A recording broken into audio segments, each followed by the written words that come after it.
So let's deal with the next set of phrasal verbs and prepositions. So here we've got phrasal verbs with see and set. So we've got see about, which means to deal with, to make arrangements for something. And we've got another one with the same meaning, to see to something. See somebody off, to go with somebody to their point of departure, or just to accompany somebody to the point of departure. So you can see somebody off at the airport or at the railway station, right? A similar one is to see somebody out, but this time of course you accompany somebody to the door or exit of a house or building, which makes sense because you see them out of the building, right? To see over, to inspect a house, a flat, etc. To see through somebody or something, not be deceived by somebody or something, right? So you can see through somebody, you can see through somebody's tricks or lies. And this is similar to the Polish verb przejrzeć kogoś, right? But we have another phrasal verb with through, see through, but this time it's see somebody through something, right? So that means to support somebody until the end of a difficult time. So note that some phrasal verbs, for some phrasal verbs, you cannot separate the preposition from the verb, like look after, for example, right? You look after somebody, you don't look somebody after. So the same with this, to see through somebody, right? But this one is different because you can separate the verb from the preposition. So you put the object here, especially if it's a short object like a pronoun or a short word or a word or two.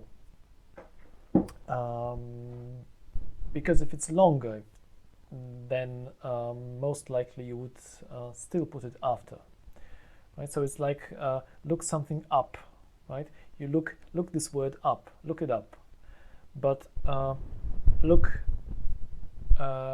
up all the words you don't understand, right? So here, of course, the object is too long to be put between the verb and the preposition, right?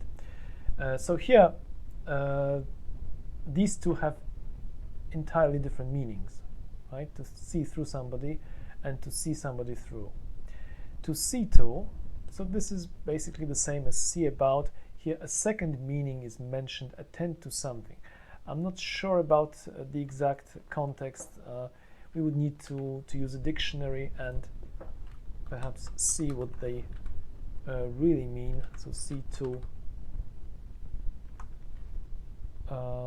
deal with something. I'll see to it. So there isn't much more information here.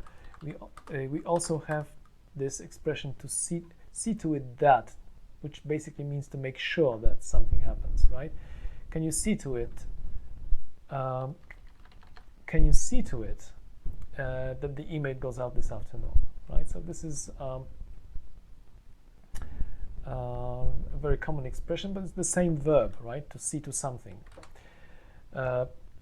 Okay, so to set about, to begin to do. So to set about doing something. And the second meaning mentioned is attack, but that's actually slightly outdated.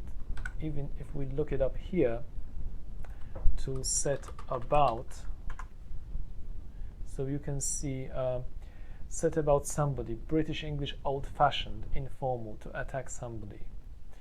So that's old-fashioned, right?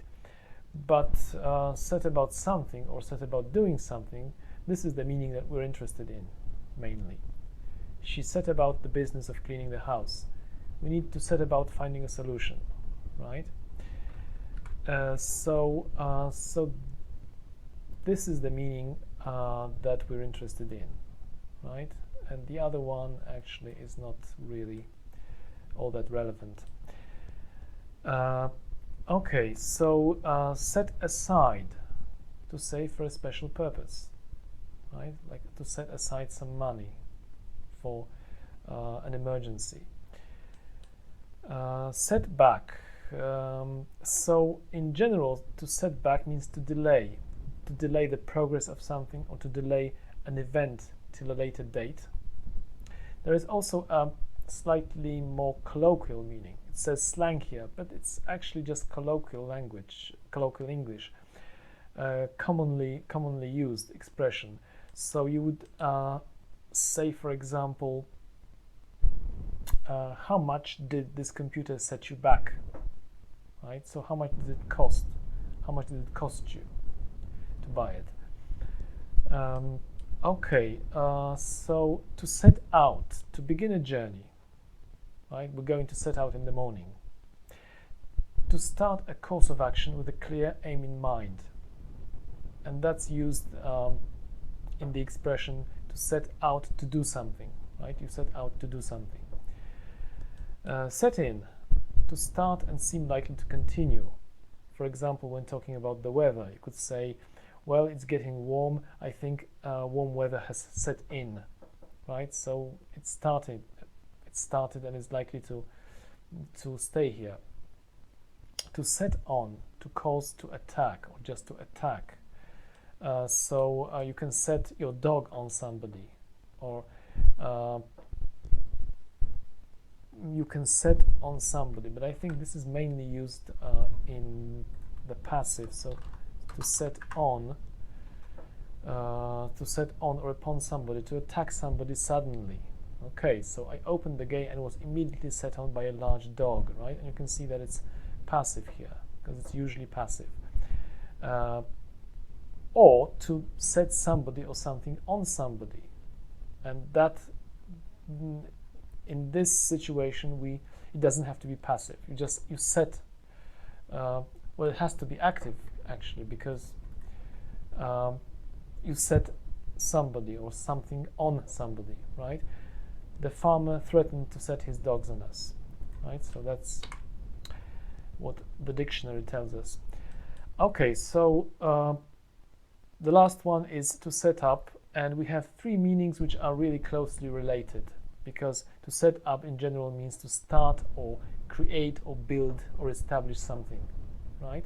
So you can set up a business, you can set up equipment, for example, before a concert, you can set up some kind of organization, but these are closely related, as you can see. So it's very much a question of collocations. So you can just see what typical nouns or noun phrases this is used with. Okay, so so here we've got the exercise, and ideally you should first do it and then see me do it, right? So if you haven't done it, then pause the video, and then after you're done, you can watch me do it. Okay, so I hope you've tried the exercise. So let's quickly see what the answers should be here. So let's make an appointment to see over the property with the surveyor, right? To inspect the property. He thinks he's clever, but I can see through his tricks, right? You look after the children, and I'll see about the tickets, or I'll see to the tickets, also possible. Okay. So the next one, we'll all come to the station to see you off. He sets aside a little money every month, so he saves a little money. As soon as the last guest had gone, he set about cleaning the flat, right? So he started cleaning the flat. In Polish we would say zabrał się za sprzątanie, right? Something like that. When he finished university, he set up his own computer company, right? He set out, right? So he set out, right? So it's this meaning here. So he started some actions, or he started working to achieve that goal, right? So he set out, of course, to become a millionaire before he was 30. We'll need winter coats now that the cold weather has set in, right? Because it's here to stay. That leather jacket set me back £300, right? So that's how much I paid for it. The sound equipment had been set up, ready for the concert. The storm did a lot of damage and set construction back by a week, right? The gang of hooligans set, I suppose, the expected preposition is about, but you don't have to worry about it too much because, as I said, it's pretty old-fashioned. She set up, of course, she established a committee. So she set up a committee to oppose the plans for the new building. Okay, so let's move on to the prepositions. Okay. So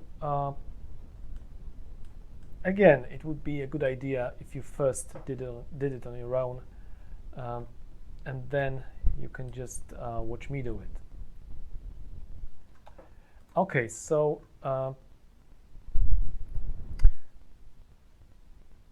he forgave me. So of course she was expelled from school, right? She was thrown out of the school. So he forgave me for arriving late. Don't worry, you'll be safe from those men here. They won't find you. I replied to the invitation for the party. It's so typical of him, right? It's typical of somebody to do something. So it's so typical of him to be late for an appointment. Mozart was a genius at composing operas, right? He was a genius at. So you're good or brilliant or great at something, right? Or you're a genius at something, or you're hopeless at something. The train to Liverpool departs from, right? So to depart from. He was ashamed of. In this city, you have to beware. So beware of something. Beware of something. This new hairdryer does not comply with. So you just have to know which preposition goes with which verb. The boy was named after his grandfather. Okay. Joan is frightened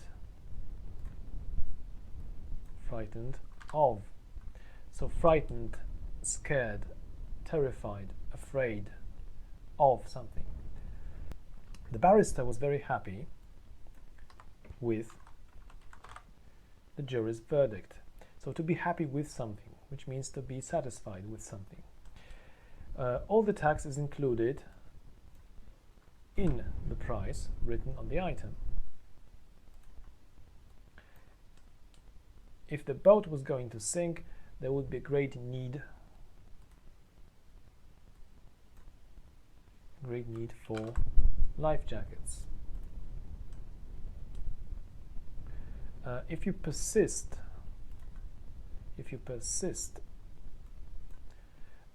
in calling me such horrible names, I'm going to tell the teacher to persist in something or in doing something. Jimmy agreed with his fiancée about where they should get married. I was shocked at the price they charged. Don't forget to thank your grandmother for your present. And the hijackers surrendered to the police. It's about time you stopped relying on your parents. Okay, so those are the phrasal verbs and prepositions for this week.